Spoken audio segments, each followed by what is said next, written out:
Les missions étrangères de Paris, donc, en abrégé les MEP, fondées en 1758 par François Palu et Pierre Lambert de la Motte, ont célébré en 2008 le 350e anniversaire de leur fondation. En lisant à cette occasion une de leurs publications importantes, 2 phrases avaient retenu mon attention dans une des contributions de cet ouvrage collectif. Il était dit que le principe des congés n'avait été introduit dans la société qu'en 1922 et qu'auparavant on partait sans esprit de retour. Et par ailleurs, un autre article affirmait sans plus que les MEP avaient beaucoup souffert pendant les 2 guerres mondiales. Et de m'interroger, les missionnaires avaient-ils répondu présents en 14 à l'appel de la mobilisation, et si oui, en France, étaient-ils revenus? S'ils étaient revenus en France, quel choc avaient-ils éprouvé à l'idée de regagner leur patrie pour la première fois, mais pour y combattre? À mes questions, l'archiviste des MEP répondit simplement « il faut chercher ». Et les archives des MEP renferment heureusement de précieuses correspondances échangées entre les missionnaires et les séminaristes mobilisés, avec le supérieur ou l'un des directeurs du séminaire des missions étrangères à Paris, rue du Bac. Elles contiennent aussi les lettres des missionnaires non mobilisables, restés à Paris, restés en Asie, et qui voient partir les plus jeunes et sont souvent dans l'incapacité de les remplacer dans un district devenu infiniment trop vaste, étant donné leur âge ou leur mauvaise santé. Car les missionnaires ont répondu présent. À l'annonce de la mobilisation, on constate chez eux une certaine fébrilité, car chacun des pères concernés se demande que vont devenir les néophytes qui l'évangélisent et comment leur expliquer les raisons de son départ. Mais par ailleurs, ils sont tenus d'obéir aux lois françaises et ils ne peuvent même pas, comme certains ordres religieux ou certaines congrégations, alléguer le fait d'avoir été bannis de leur patrie. Car il faut le préciser, la société des MEP n'est pas un ordre religieux, ni une congrégation. Elle est une société de prêtres séculiers, comme moi, qui ne font aucun vœu, et ses membres n'ont jamais été condamnés à l'exil. Au contraire, depuis sa fondation, la société a toujours été approuvée par les régimes successifs, à commencer par Louis XIV, et elle a été reconnue autorisée par un arrêté du Conseil d'État en mai 1901. Les missionnaires des MEP se trouvent donc dans la même situation que les prêtres des paroisses françaises à la mobilisation, mis à part leur éloignement et l'éventualité d'une mobilisation sur place. Dans l'incertitude, ils se tournent vers les vicaires apostoliques, c'est-à-dire les évêques de leur diocèse, pour en recevoir les directives. À ses confrères qui, dit-il, ne tenaient plus en place, l'archevêque de Pondichéry, Monseigneur Morel, qui est un MEP, adresse 2 circulaires en date du 8 et du 22 août 14, tout en affirmant que la guerre est toujours un grand fléau. Il leur déclare qu'il faut marcher. Il écrit « La veille de la bataille de Trafalgar, l'amiral Nelson transmit à sa flotte l'avertissement célèbre « L'Angleterre attend de chacun qu'il fasse son devoir ». C'est le mot par lequel je termine. Dieu, la patrie, la société des missions étrangères attendent que chacun fasse son devoir, quelle que soit la situation dans laquelle il se trouve placé. S'il faut être soldat, soyez soldat. Le missionnaire est le soldat de Dieu, toujours et partout. Et il conclut en exhortant ses missionnaires à marcher fièrement, en répétant la devise de la bienheureuse Jeanne d'Arc, pour Dieu, pour la patrie. De son côté, Monseigneur Cardo, MEP, vicaire apostolique de la Birmanie méridionale, Rangoon, semblait plutôt partisan de temporiser. Il écrit à Monseigneur Morel « J'estime que les missionnaires ne doivent pas bouger. Quelle direction donnez-vous à vos missionnaires ?» Monseigneur Morel, qui avait reçu l'accord des 3 autres évêques MEP de l'Inde, des Indes anglaises, lui répond « Ici, tous les 4, nous obéissons aux ordres de mobilisation. Bien plus, Monseigneur Perros a été évoqué il y a un instant, vicaire apostolique du Siam, âgé de 44 ans, se trouve lui-même mobilisé. Et cet évêque de Bangkok, avec 11 de ses missionnaires, débarque à Marseille les 15 et 16 septembre 1914, de 2 bateaux différents. Il écrit au supérieur du séminaire de la rue du Bac: arrivés avant-hier et hier, les uns par le syrien anglais, les autres par la balle japonaise, nous sommes allés dire la Sainte Messe à Notre-Dame de la Garde ce matin et nous partirons dans la journée. Cela désorganise la mission, mais nous ne pouvions pas faire autrement que de partir. Jean-Baptiste Castanier, né en 1877, missionnaire au Japon mobilisé, qui sera nommé évêque d'Osaka alors qu'il est à l'armée, en juin 1918 et mis en disponibilité, semble résumer la position générale des vicaires apostoliques en écrivant « La France était en danger. Le premier devoir de tous ses enfants était de répondre à son appel. » Et le vicaire apostolique du Laos, Monseigneur Prodhomme, à Nong Sang, tout en déplorant l'absence des missionnaires qui ont rejoint la France, évoque néanmoins, je cite, « le devoir patriotique impérieux de ceux qui ont été rappelés sous les drapeaux ». Durant les premiers mois de la guerre, la situation est cependant différente suivant les pays d'Asie confiés au MEP.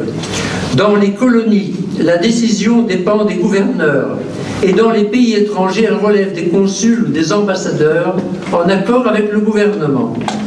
C'est ce qui explique que les missionnaires du Cambodge, de Cochinchine et du Tonkin restent d'abord sur place, comme d'ailleurs les colons, car le gouverneur juge leur présence utile pour éviter toute agitation des populations locales. De même, certains missionnaires qui s'étaient embarqués apprennent à une escale qu'ils ont obtenu un sursis, tel Monseigneur Demange, né en 1875, vicaire apostolique de Taïkou en Corée. Nommé évêque en 1911, il n'a que 39 ans en 14 et il raconte: mobilisé dès le premier jour avec plusieurs de mes missionnaires, j'avais pris place comme simple soldat de 2e classe à bord du paquebot Amazon pour revenir en France, où je devais rejoindre à Caen mon régiment. Mais à l'escale de Hong Kong, un télégramme de notre ambassadeur à Tokyo interrompit mon voyage. Monsieur Regnault, me reconnaissant indispensable à ma mission, m'accordait un sursis. Je suis donc rentré à Taïkou après une absence de 5 semaines. En 1914, ce sont donc plus de 200 missionnaires des missions étrangères de Paris qui doivent quitter leur champ d'apostolat en Asie pour répondre à l'appel de la mobilisation. Revenus en France, les plus âgés sont affectés au service sanitaire comme infirmiers et brancardiers, conformément à la loi de 89, et les plus jeunes sont versés dans toutes les unités, même combattantes, en application de la loi de 1905. Pour les plus âgés, par ailleurs, suivant leurs compétences, au moins 23 d'entre eux seront utilisés un certain temps comme interprètes auprès des Chinois et des Indochinois travaillant chez nous dans les usines d'armement.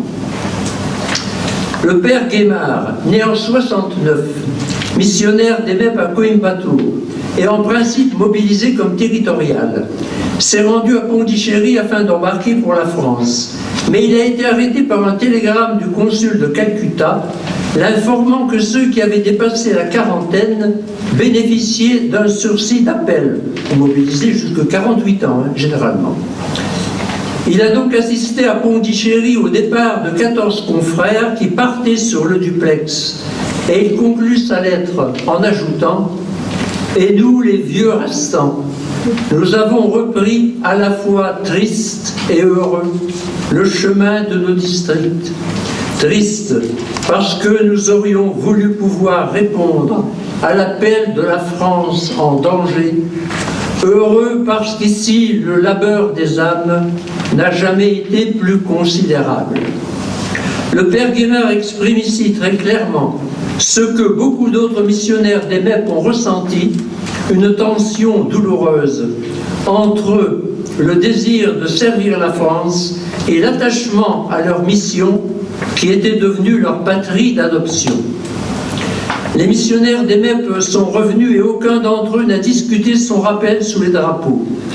Leur patriotisme apparaît incontestable. Beaucoup, cependant, semblent tiraillés entre leur désir de français, entre leur devoir de français, et l'attachement à leur mission.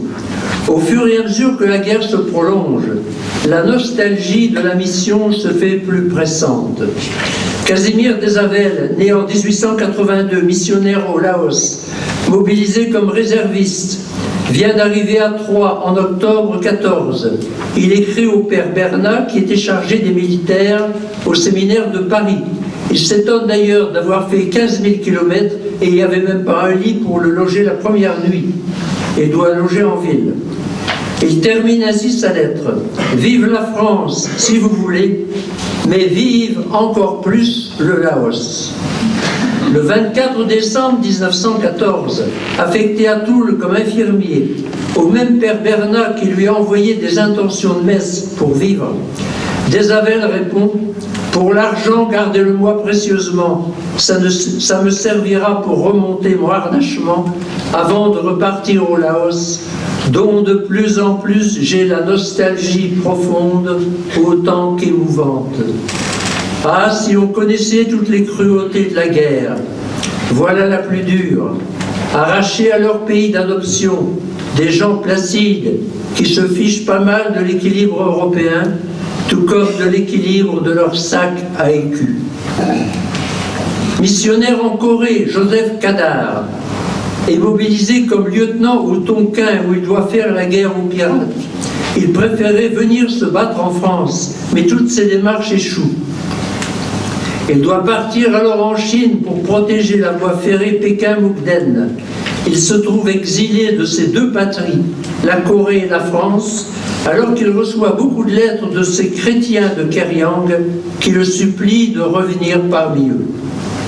Missionnaire en Chine, Joseph Motel, né en 80, évangélisé au Kouitchéou les tribus Miao, les barbares noirs, comme les appelaient dédaigneusement les Chinois. Incorporé dans le 16e régiment d'infanterie coloniale, il est envoyé en France en février 15. Sur le front du côté d'Arras, il écrit à un ami « À moins d'imprévu, je crois que la guerre sera longue et la privation de ma mission bien-aimée n'en est que plus terrible pour un barbare comme moi. Hier, de 11h du soir à 1h du matin, je me trouvais de garde tout seul, à la porte d'une grande ferme. Je n'ai pu, au milieu de cette solitude, empêcher ma pensée de s'envoler jusqu'au Kouitchéou. J'ai repassé ma vie, revécu mes longues randonnées. Je croyais entendre de nouveau le chant agreste de mes miaos noirs. Je revoyais les petits villages au flanc des montagnes, les marchés remuants. Au loin, comme un tonnerre sourd et continu, le canon de Souchet d'Arras me tenait en éveil. Là-bas, la mort fait son œuvre.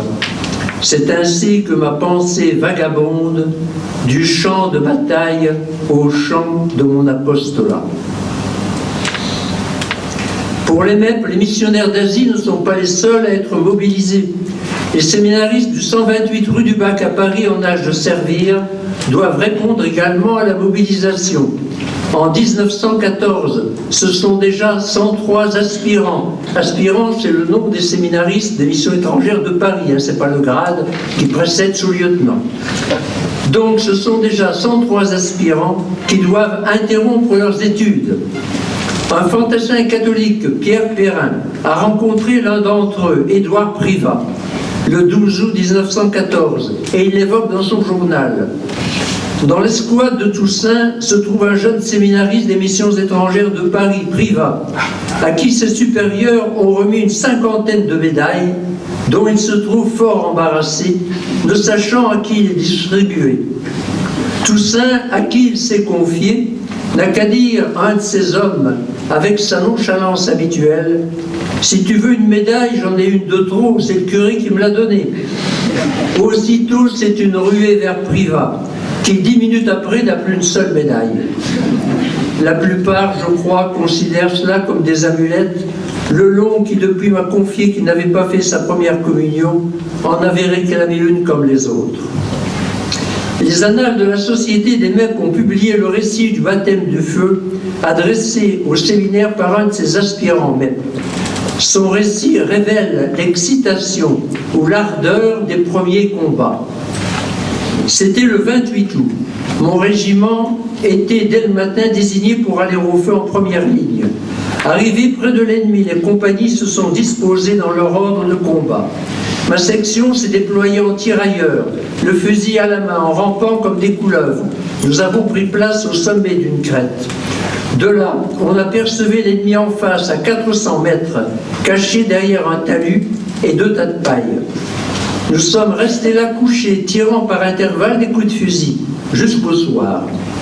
Vers 8 heures du soir, tout à coup, les clairons français sonnent la charge. Les balles pleuvent de plus belle. Le moment d'agir est venu. Pas d'hésitation, en avant à la baïonnette. L'air retentit de cris féroces qu'on ne peut décrire, mais où se devine la résolution d'anéantir ceux qui ne respectent rien et que le monde civilisé désigne sous le nom de barbares.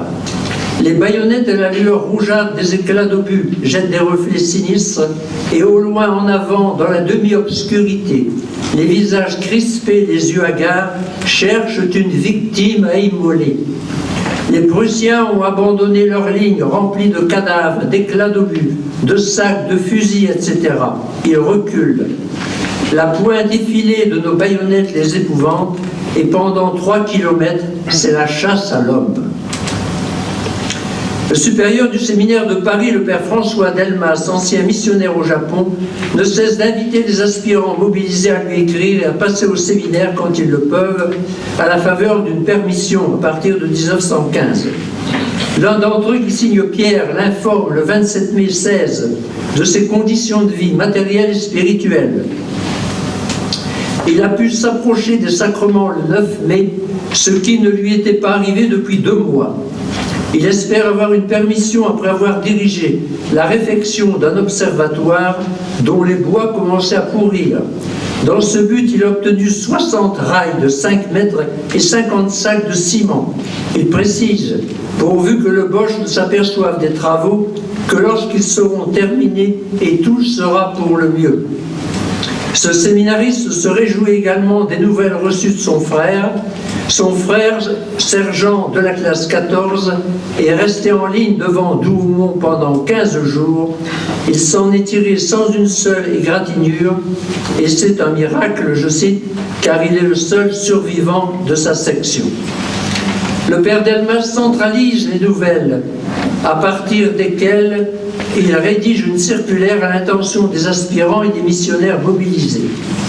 Il leur livre toutes les informations dont il dispose. En mars 15, il leur annonce l'arrivée à Marseille d'une 40aine de missionnaires de Chine dirigés sur Paris et qui attendent leur affectation au dépôt de Bicêtre. En dehors des heures de service, ils viennent au séminaire et leur présence y ramène un peu d'animation. Je cite, « Au salut du soir, les capotes des coloniaux ont remplacé les surplis des aspirants. » Le supérieur doit annoncer aussi le décès de ceux qui tombent en première ligne. Il souligne alors le courage, voire l'héroïsme de celui qui vient d'accomplir son devoir jusqu'au bout. La circulaire du 2 novembre 14 ouvre une nouvelle liste, celle des prisonniers. Il y inscrit en premier le nom de l'aspirant Joseph Mézin et il précise « À notre connaissance, il est le premier qui soit entré en Prusse, mais il y est entré en prisonnier et non en vainqueur. » Le père Delmas donne également des nouvelles des blessés et aussi des partants. Les partants, ce sont ceux des missionnaires qui partent en Asie pour la première fois.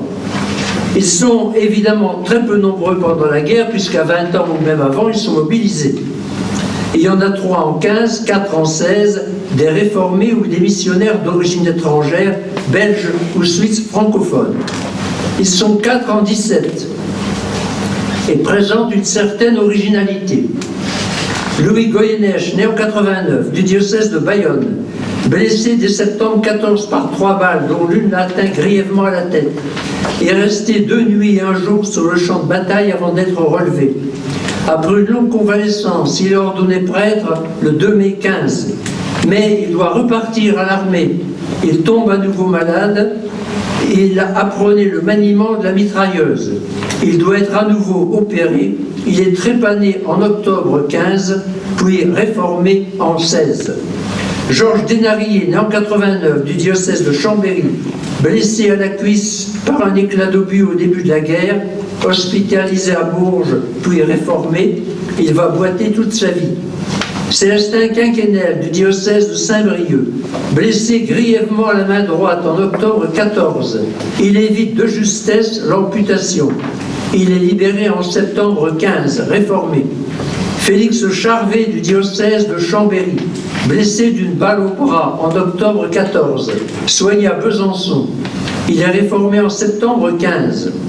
Dénarié, Quinquennel et Charvet sont ordonnés prêtres en septembre 15.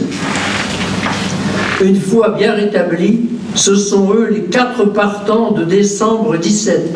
Goyeneche, Dénarié, Quinquennel et Charvet sont donc d'anciens combattants, médaillés, pensionnés et réformés après de graves blessures de guerre. Ils partent sans attendre la fin de la guerre et s'embarquent à Marseille le 23 décembre 1917. À propos de leur départ en mission, le père Delmas évoque les 4 évangélistes. Et le supérieur craint d'ailleurs encore qu'ils ne se fassent torpiller par des sous-marins allemands en Méditerranée avant d'arriver à Port-Saïd. Ensuite, après Port-Saïd, il n'y aura plus que les risques inhérents à tous les missionnaires habituellement. Le groupe des directeurs du séminaire se veut solidaire des aspirants mobilisés et désireux de partager leurs épreuves. Autour du supérieur, il y a 5 ou 6 directeurs de séminaire, comme on les appelle. Parmi eux, le père Pierre Compagnon, ancien missionnaire au Japon, âgé de 54 ans, désigné d'abord pour remplir les fonctions d'aumônier auxiliaire à l'ambulance de Meudon. Il obtient d'être admis comme aumônier volontaire au 8e régiment d'artillerie. Il découvre la réalité de la guerre, je cite, « cette curieuse guerre où l'on se bat 15 jours autour de quelques misérables groupements de maisons comme pour la prise d'une citadelle ». Il voyage beaucoup à cheval en raison de la dispersion du régiment d'artillerie. Blessé à la jambe en avril 15 dans les Flandres, soigné à Elbeuf, il passe au séminaire et puis rejoint son régiment avant d'être complètement guéri. Le 26 septembre 15, le père Delmas, supérieur du séminaire, reçoit un paquet contenant le porte-monnaie, le portefeuille et la croix de guerre du père Compagnon sans aucune explication. Quelques jours plus tard arrive une lettre de Monseigneur Rouge, coadjuteur de Nancy, lui-même aumônier militaire. L'évêque lui annonce que Pierre Compagnon est mort le 21 septembre, tué par un obus de gros calibre tombé sur la hutte qui lui servait d'abri. L'évêque a présidé ses funérailles et a tenu à annoncer lui-même au supérieur la perte que venait de faire le séminaire. Un autre directeur du séminaire de Paris, le père Marius Guiraud, ancien missionnaire en Inde, né en 1976, a été mobilisé dans la territoriale et envoyé à Perpignan comme infirmier dans un hôpital. Il se porte volontaire pour une division de tirailleurs. Les tirailleurs maghrébins d'ailleurs, les tirailleurs l'appellent Liviou, le vieux. Il appartient à une ambulance qui monte en Belgique, connaît ensuite la grande retraite puis la Marne. Mais le 17 septembre, médecins et infirmiers sont faits prisonniers. Guiraud est emmené au camp de Stralsund, sur la Baltique, où ils n'ont d'ailleurs qu'un repas par jour. Échangé ensuite en vertu des conventions de Genève, il reparaît au séminaire le 14 juillet 1915. Il repart au front comme infirmier et aumônier. Le 12 novembre 16, en Argonne, un éclat d'obus brise son casque et cause sa mort instantanée. Le père Guiraud s'était présenté comme agent de liaison volontaire pour porter un pli en première ligne sous un bombardement violent. J'ai encore combien de minutes ? 5 minutes. Alors, pour tenir compte des 5 minutes, je ne fais qu'évoquer les répercussions de la guerre en Asie, où en Asie étant beaucoup moins nombreux, donc, les MEP connaissent une pénurie de missionnaires. Les plus âgés ont un district qui grandit considérablement, et au point que, par exemple, Monseigneur Morel, archevêque de Pondichéry, Monseigneur Ray, archevêque de Tokyo, et Monseigneur Chapuis, évêque de Kumbakonam, ont dû prendre eux-mêmes en charge une paroisse ou un secteur. En Asie, c'est également la perte des ressources, parce que par l'intermédiaire de la propagation de la foi, les ressources des missionnaires venaient de France et même des États-Unis. Et ils avaient besoin de beaucoup de ressources pour bâtir des églises, pour bâtir des hôpitaux, pour entretenir les séminaires, parce qu'en Asie, les frais des séminaristes étaient à la charge des missionnaires habituellement, et puis également pour aider les chrétiens, parce que lors des épidémies, il y avait énormément de destruction. Par exemple, le Tonkin est ravagé en 16 par des inondations, une épidémie de choléra et la famine, à tel point, je cite, que des chrétiens ont vendu des enfants à des païens. Donc leurs ressources sont également taries, et pour les missions étrangères, c'est très problématique. De même, monte en Asie la montée des contestations. À mesure que la guerre se prolonge, ce n'est pas seulement d'une pénurie de missionnaires et de ressources que souffrent les missions des MEP en Asie, c'est le crédit même de leur annonce de l'Évangile qui se trouve dévalué. Aux yeux des anamites, bon, il y a des textes, hein, la guerre qui dresse les nations chrétiennes les unes contre les autres représente un contre-témoignage. Par exemple, aussi, les bonzes dénoncent la boucherie qui se prolonge en Europe et ils déclarent que la religion chrétienne ne peut assurer le bonheur du monde puisque les peuples qui s'entre-déchirent appartiennent au catholicisme et au protestantisme. Des États-Unis viennent également, ça a été évoqué, des protestations d'Américains originaires d'Allemagne et qui déclarent qu'ils ne donneront plus d'argent pour la propagation de la foi parce que, apparemment, eh bien, des missionnaires sont revenus et avec enthousiasme pour se battre, à tel point que le père Delmas doit faire paraître dans une revue missionnaire que les missionnaires d'Asie même étaient obligés de répondre aux lois de la France, ne pouvaient pas s'en dispenser. Alors, le bilan de la guerre. Eh bien, le bilan de la guerre, au point de vue des hommes,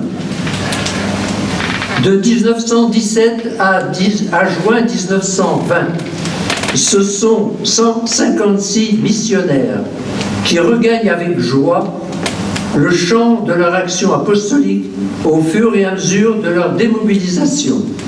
Mais il y a aussi bien des absents. Quelques-uns se sécularisent et ne sont pas revenus. J'en ai trouvé 3 dans les archives. D'autres ne peuvent repartir en mission en raison de leurs blessures ou d'une santé délabrée. Et de 1914 à 1919, ce sont au total 50 membres de la Société des MEP qui sont morts dans la Grande Guerre. 24 missionnaires et un prêtre qui n'était pas encore parti en mission, et 24 aspirants et un frère missionnaire.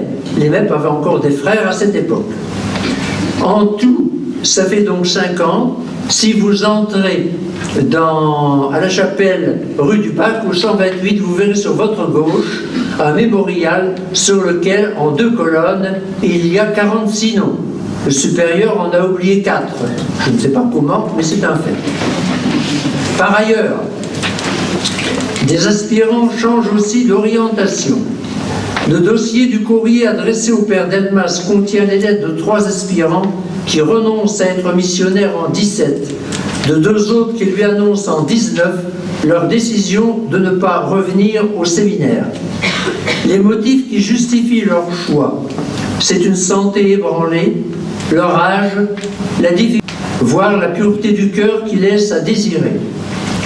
D'autres lettres confidentielles ont sans doute été détruites, car le registre des entrées au séminaire de la rue du Bac est très précieux.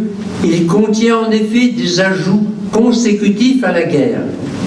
Il nous révèle que sur 278 entrées au séminaire d'aspirants allant de 1907 à 1917, donc de gens susceptibles d'être mobilisés, 21 d'entre eux ne sont pas revenus au séminaire. C'est relativement peu par rapport à d'autres statistiques. 21 d'entre eux ne sont pas revenus au séminaire, avec ou sans explication. J'ai trouvé que 5 lettres.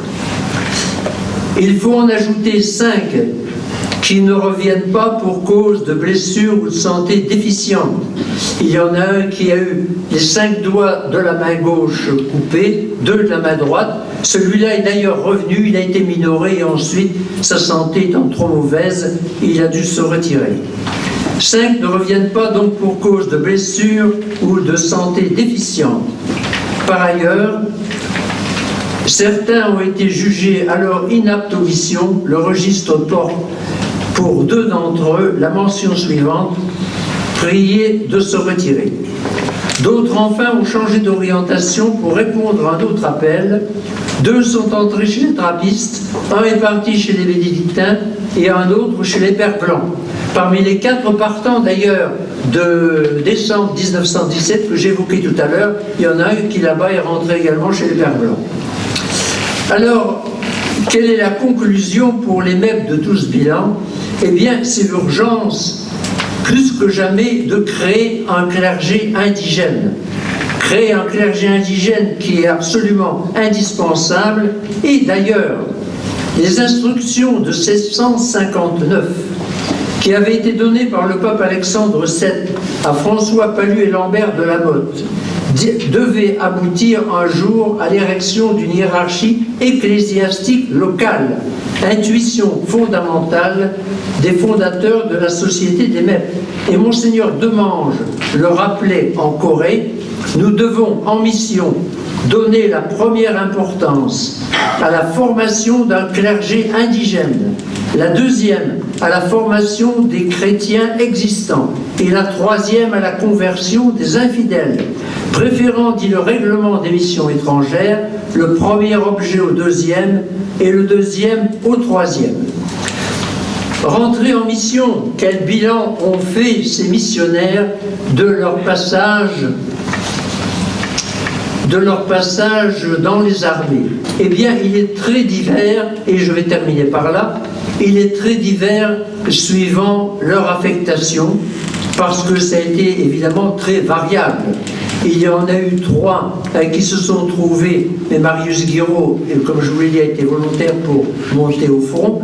Il y en a 3 qui se sont trouvés comme infirmiers à Perpignan, c'était assez loin du front, comme vous voyez, et d'autres qui se trouvaient directement exposés dans les tranchées, qui ont vu un certain nombre d'horreurs causées par les obus. Alors, je vous livre simplement un témoignage qui est tout à fait particulier et qui est celui du père Kadar, que j'ai évoqué tout à l'heure. Le père Kadar, qui était lieutenant, missionnaire en Corée, envoyé au Tonkin, ensuite, malgré lui, alors qu'il voulait venir en France, envoyé en Chine surveiller une voie ferrée, et qui est reparti en Corée sans revenir en France, en se battant pendant 6 mois avec le bataillon français sibérien et les troupes blanches contre l'armée rouge. Alors, le pape Benoît XV avait demandé que tous les prêtres, les missionnaires, avant de rejoindre leur paroisse ou leur mission, fassent d'abord une retraite de 8 jours. Et voilà ce qu'écrit le père Kadar. Je commençais à Taïkou ma retraite de démobilisation. Quand je fus à pied d'œuvre, j'eus l'impression bien nette que pendant 5 ans, j'avais vécu sur un théâtre à demi irréel et comme dans un cauchemar. Je voudrais être frappé d'amnésie pour cette longue période. La vie que j'ai menée était si contraire à ma nature que maintenant une réaction contraire se produit. Si j'avais été mobilisé comme infirmier ou brancardier ou aumônier sur le front, j'aurais rempli mon devoir avec une pleine satisfaction intérieure.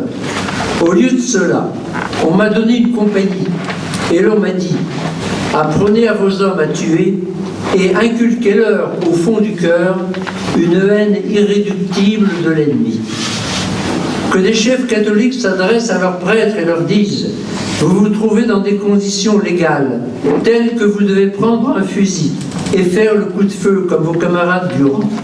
Vous armer d'un coutelas et nettoyer les tranchées comme les autres.